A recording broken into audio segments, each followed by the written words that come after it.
खुलुमबाय स्टुडियोआव दं आं भाग्यश्री बसुमतारी।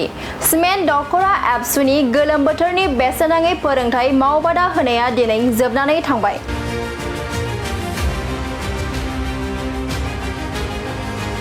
आदब आरो गुन गोनां सोलोंथाइनि मावथांखिखौ बिथा खालामनानै सिमेन्ट दख'रा एबसुआ गं 13 बर' बिजोंनि फरायसालि आरो बर' गुदि फरायसालियाव गोलोम बोथोरनि बेसेन नाङै फोरोंथाय मावबादा होनायखौ दिनै फोजोबबाय।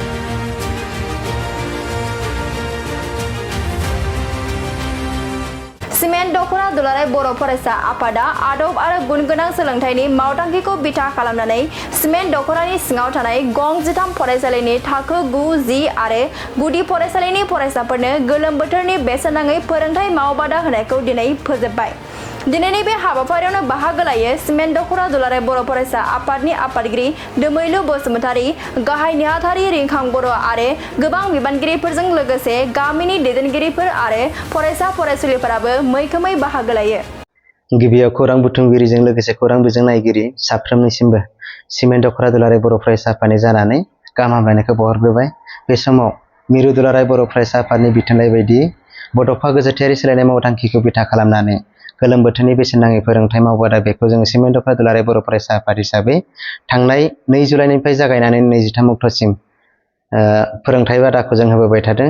गिबियाव जोङो सिमेन्ट दख'रा दुलाराय बर' फरायसा आफादनि बेन्दोङाव थानाय थाखो 9 आरो 10 फरायसाफोरनि थाखाय जोङो सिमेन्ट सापरि इउएन एकाडेमिखौ फोरोंथाय बादा हिसाबै मिरु हिसाबै जोङो लानानै फोरोंथायखौ होबोदों। लोगोसे जोंनि बर' बिजोंखौ मुलुगाव फेहेरनाय आरो फोगोमनाय थांखिजों गं 12 गुदि फरायसालियावहाय जोङो बे फोरोंथाय मावबादाखौ होबोदों।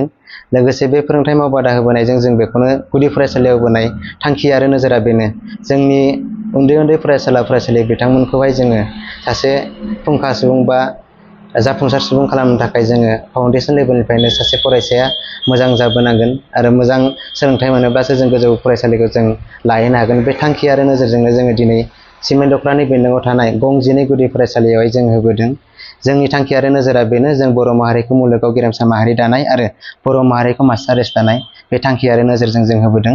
दिनै जों फैयै जोबथि हाबाफारियावहाय जोङो गं 12 गुदि फरायसालिनि रायजो राजाफोरजों लोगोसे एसएमसि कमिटिनि आफादगिरि नेहाथारिजों लोगोसे साफ्रोम सोद्रोमा बिथांमोनजों लोगोसे उन्दै फरायसुला बिथांमोननि गारजेन बिथांमोनजों बा दिथागिरि बिथांमोनजों सावरायलायनानै खोब गोजोननाय मोनदों आरो बिथांमोना जोंखौ